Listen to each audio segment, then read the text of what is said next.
do, buckaroos? I got another video for you all today, and this one's going to be on cockatiels. So today I have here with me David Hodge, who works here at Green Tree on Mondays and Thursdays after working 27 years at the zoo when he retired. Before that, he has managed many pet stores, and he traveled all over the world from swimming with sharks to collecting tarantulas in Trinidad. And when he's not piloting planes, he actually helps hand raise these guys. So he definitely knows what he's talking about, so I'm going to hand it over to Dave. So Dave, how long do these guys typically live? So they live usually about 15 to 20 years, although I have heard cases where they have lived even longer than that. Okay, very cool. And I know your babies you typically feed not seed, is that right? That's correct.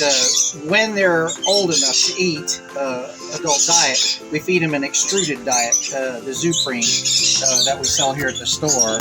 That's highly veterinary recommended. Right. Seeds can be very fatty, and that can reduce the lifespan of your bird. So we definitely feed them on the extruded diet. They're raised on it, so they do really well with it. And there's not a lot of residual mess that they make when they eat that type of diet. Very cool. And these guys' treats, what would you feed these guys for treats? Well, they like millet.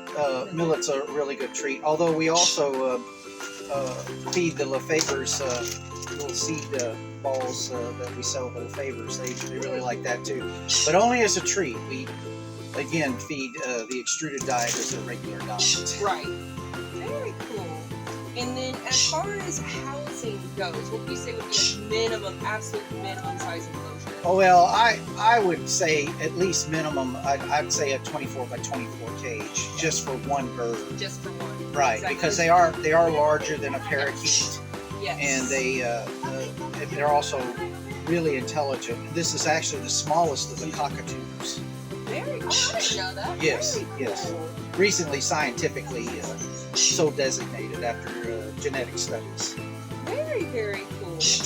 And then as far as sexing these guys go, do you know, do I have a male or do I have a female? You can't do that right away. Now, right now you couldn't tell. It might be more likely that what you have is going to be a female. The pearlies tend to be more of a female.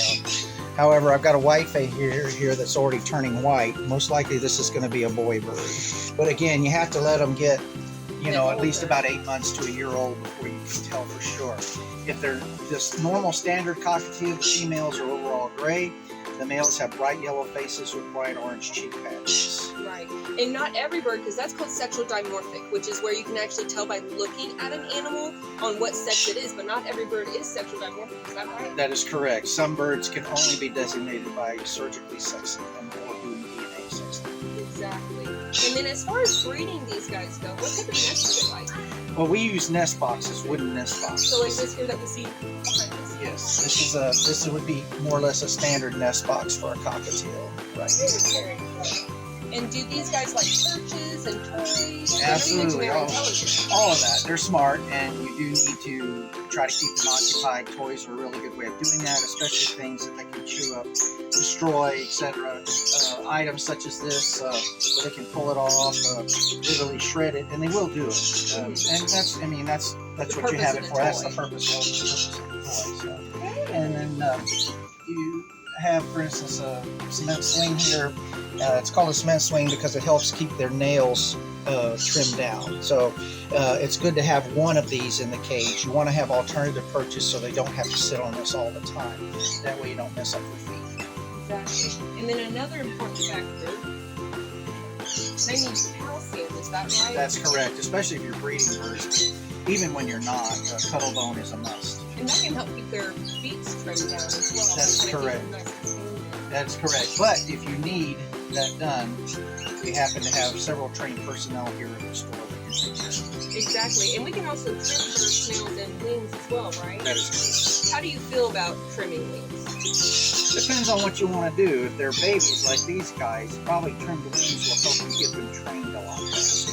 Exactly. Yeah. Exactly. Now, once once you're confident your bird's bonded to you, it's going to stay with you. If you want to let the wings grow out so it can fly, that's your choice.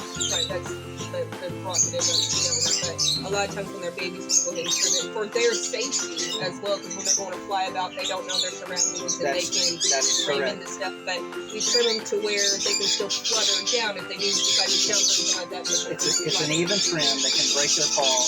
And I can tell you stories of people that come in here that have lost cockatiels because they didn't trim them. Exactly.